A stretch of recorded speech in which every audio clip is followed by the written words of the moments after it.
विज्ञान की क्लास में आपका स्वागत है। तो यूरोप में समाजवाद एवं रूसी क्रांति जो चैप्टर चल रहा है, कल शुरू किया था, इसमें आज समझें औद्योगिक समाज और सामाजिक परिवर्तन।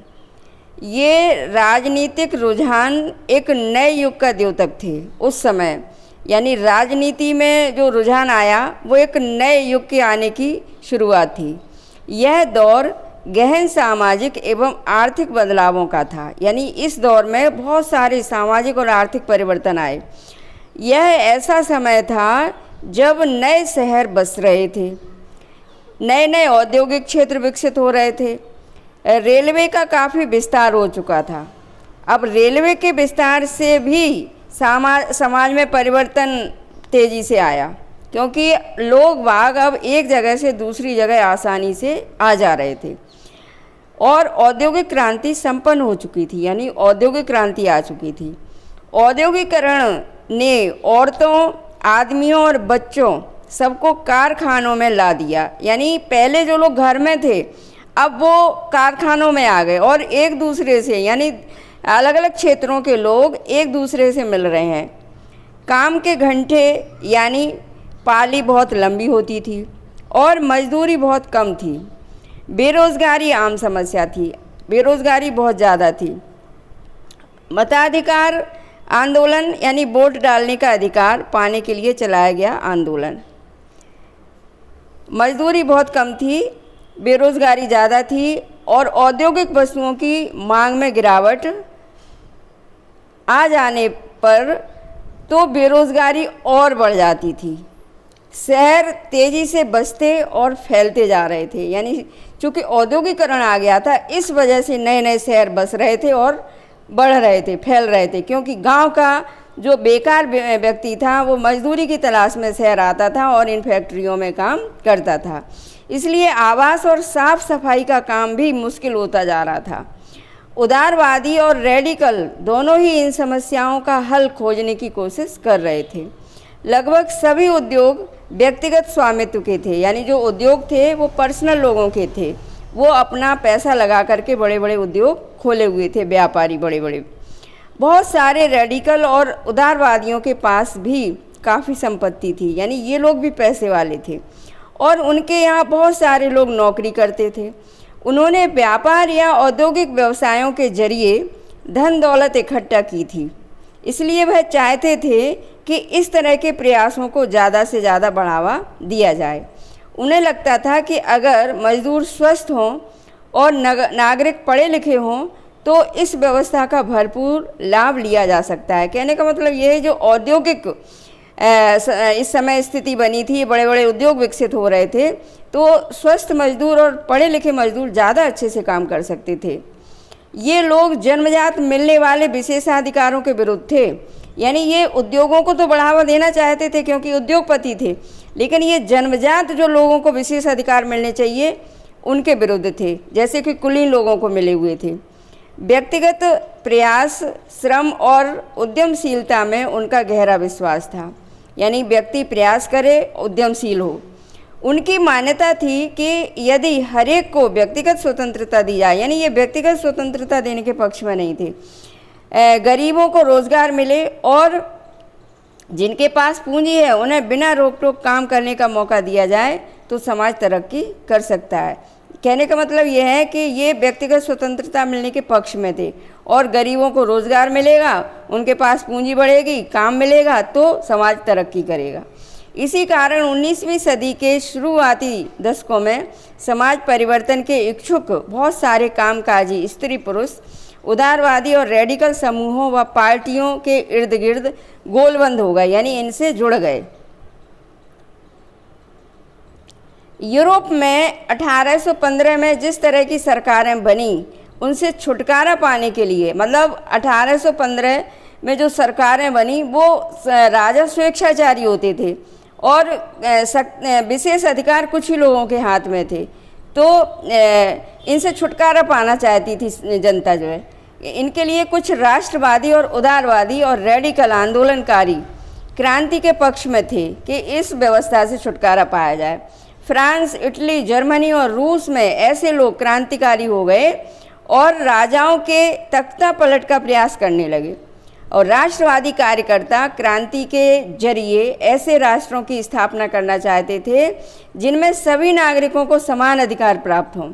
1815 के बाद इटली के राष्ट्रवादी गिसेप्पे मेज़नी ने यही लक्ष्य प्राप्त करने के लिए अपने समर्थकों के साथ मिलकर राजा के खिलाफ साजिश रची थी। भारत सहित दुनिया भर के राष्ट्रवादी उसकी रचनाओं को पढ़ते थे।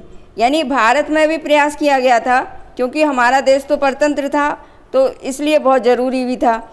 यूरोप में समाजवाद का आना समाज के पुनर्गठन की संभवतः सबसे दूरगामी दृष्टि प्रदान करने वाली विचारधारा समाजवाद ही थी। और समाजवाद का मतलब ये है कि सभी को समान अधिकार मिले। 19वीं सदी के मध्य तक यूरोप में समाजवाद एक जाना पहचाना विचार था। यानी ये विचारधारा सभी तक पहुंच गई थी और उसकी तरफ बहुत सारे लोगों का ध्यान आकर्षित हो रहा था। समाजवादी निजी संपत्ति के विरोधी थे, जैसा कि राजतंत्र व्यवस्थाओं में कुछ लोगों के पास थी निजी संपत्ति। यानी वे संपत्ति पर निजी स्वामित्व को सही नहीं मानते थे। यानी संपत्ति का जो देश की संपत्ति है उस पर सबका अधिकार होना चाहिए, केवल कुछ ही लोगों का अधिकार नहीं। उनका कहना था कि संपत्ति के निजी स्वामित्व की व्यवस्था ही सारी समस्याओं की जड़ है। वे ऐसा क्यों मानते थे? उनका तर्क था कि बहुत सारे लोगों के पास संपत्ति तो है जिससे दूसरों को रोजगार भी मिलता है, लेकिन समस्या यह है कि संपत्तिधारी व्यक्ति को सिर्फ अपने फायदे से ही मतलब रहता है। वह उनके बारे में नहीं सोचता जो उसकी संपत्ति को उत्पादनशील बनाते हैं। यानी संपत्ति जिनके जरिए बढ़ रही है उनको वो महत्व नहीं देते थे। इसलिए अगर संपत्ति पर किसी एक व्यक्ति के बजाय पूरे समाज का नियंत्रण हो तो साझा सामाजिक हितों पर ज़्यादा अच्छी तरह ध्यान दिया जा सकता है। यानी ऐसी स्थिति में समाज के सभी लोगों पर ध्यान दिया जा सकता है। समाजवादी इस तरह का बदलाव चाहते थे और इसके लिए उन्होंने बड़े पैमाने पर अभियान चलाया। कोई समाज संपत्ति के बिना कैसे चल सकता है? समाजवादी समाज का आधार क्या होगा? समाजवादियों के पास भविष्य की एक बिल्कुल भिन्न दृष्टि थी। कुछ समाजवादियों को कोऑपरेटिव यानी सामूहिक उद्यम के विचार में दिलचस्पी थी। यह कहने की सामूहिक उद्यम चलें और सबका अधिकार हो। इंग्लैंड के जाने माने उद्योगपति रॉबर्ट ओवेन ने ये 1771 से 1858 के बीच में रहे हैं, ने इंडियाना यानी अमेरिका में नया समन्वय के नाम से एक नए तरह के समुदाय की रचना का प्रयास किया। कुछ समाजवादी मानते थे कि केवल व्यक्तिगत पहलकदमी से बहुत बड़े सामूहिक खेत नहीं बनाए जा सकते। यानी बड़े बड़े सामूहिक खेत बनाने के लिए बहुत सारे लोग संगठित हों तब बड़े बड़े सामूहिक खेत बन सकते हैं। और वह चाहते थे कि सरकार अपनी तरफ से सामूहिक खेती को बढ़ावा दे। उदाहरण के लिए फ्रांस में लुई ब्लाक चाहते थे कि सरकार पूंजीवादी उद्यमों की जगह सामूहिक उद्यमों को बढ़ावा दे। कोऑपरेटिव ऐसे लोगों के समूह थे जो मिलकर चीज़ें बनाते थे और मुनाफे को प्रत्येक सदस्य के द्वारा किए गए काम के हिसाब से आपस में बांट लेते थे। कार्ल मार्क्स, इनका समय है 1818 से 1882 और फ्रेडरिक एंगेल्स, इनका समय है 1820 से 1895, ने इस दिशा में कई नए तर्क पेश किए। मार्क्स का विचार था, इनको मतलब नए विचारधारा के उसमें माना जाता है कि औद्योगिक समाज पूंजीवादी समाज है। फैक्ट्रियों में लगी पूंजी पर पूंजीपतियों का स्वामित्व है और पूंजीपतियों का मुनाफा मजदूरों की मेहनत से पैदा होता है। मार्क्स का निष्कर्ष था कि जब तक निजी पूंजीपति इस तरह मुनाफे का संचयन करते जाएंगे तो वो और ज़्यादा पैसे वाले होते जाएंगे, तब तक मजदूरों की स्थिति में सुधार नहीं हो सकता। अपनी स्थिति में सुधार लाने के लिए मजदूरों को पूंजीवाद व निजी संपत्ति पर आधारित शासन को उखाड़ फेंकना होगा।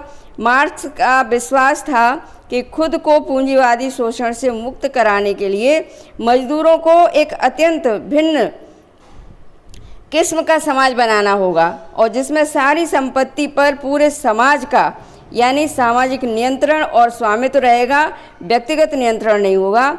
उन्होंने भविष्य के इस समाज को साम्यवादी यानी कम्युनिस्ट समाज का नाम दिया। मार्क्स को विश्वास था कि पूंजीपतियों के साथ होने वाले संघर्ष में जीत अंततः मजदूरों की ही होगी और उनकी राय में कम्युनिस्ट समाज ही भविष्य का समाज होगा। बच्चों, आज की क्लास यही समाप्त होती है। धन्यवाद।